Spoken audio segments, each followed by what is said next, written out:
Year చాలా కష్టంగా ఉంది పేపర్. ఎస్పెషల్లీ ఫిజిక్స్ చాలా కాన్సెప్చువల్ క్లారిటీ మీద అడిగారు. దానివల్ల నీట్ రాసే పిల్లలు ప్రీవియస్ ఇయర్స్ కి కంటే కూడా చాలా భిన్నంగా ఉంది. ఈ సంవత్సరం కష్టంగా ఉంది, కట్ ఆఫ్ చాలా భారీగా తగ్గుతుంది అనే ఒక రూమర్ ఆ టాక్ స్ప్రెడ్ అయింది. ఇది ఎంతవరకు నిజం sir? Before going to the main topic.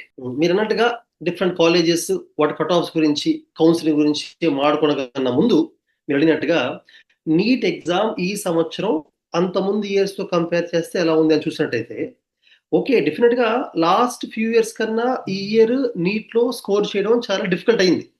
Particular గా ఫిజిక్స్ పేపర్ అండ్ కెమిస్ట్రీలో ఫిజికల్ కెమిస్ట్రీ అందరికీ కూడా స్కోర్స్ కొంచెం తగ్గాయి. ఎందుకంటే ఈ రెండు కాంపోనెంట్స్ లో మ్యాథమెటిక్స్ ఎక్కువగా ఉంటుంది.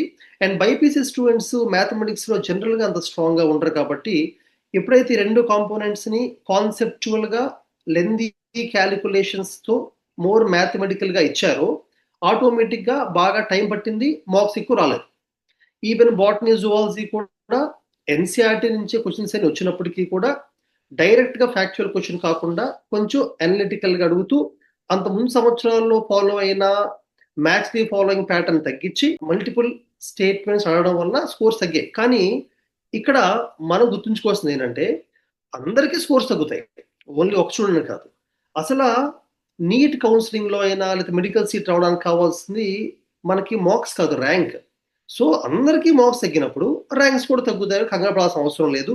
మనకు వచ్చిన ర్యాంక్ ప్రకారంగానే మనకి సీట్ వస్తుంది కాబట్టి మార్క్స్ సంబంధం లేదు. అది సెకండ్ థింగ్ ఏంటంటే లాస్ట్ ఇయర్ దాకా బాగా ప్రిపేర్ అయిన వాళ్ళు ఎగ్జామ్కి వెళ్ళి అనుకున్న పేపర్ రావడం వలన బాగా అటెండ్ చేయగలిగారు. ఈ సంవత్సరం ఎగ్జామ్కి వెళ్ళిన తర్వాత పేపర్ మారిపోయేసరికి డిఫికల్ట్ ఉండేసరికి ఎవరైతే ప్యానిక్ అయ్యారో వాళ్ళు స్కోర్ చేయాల్సిన దానికన్నా తక్కువ స్కోర్ చేశారు.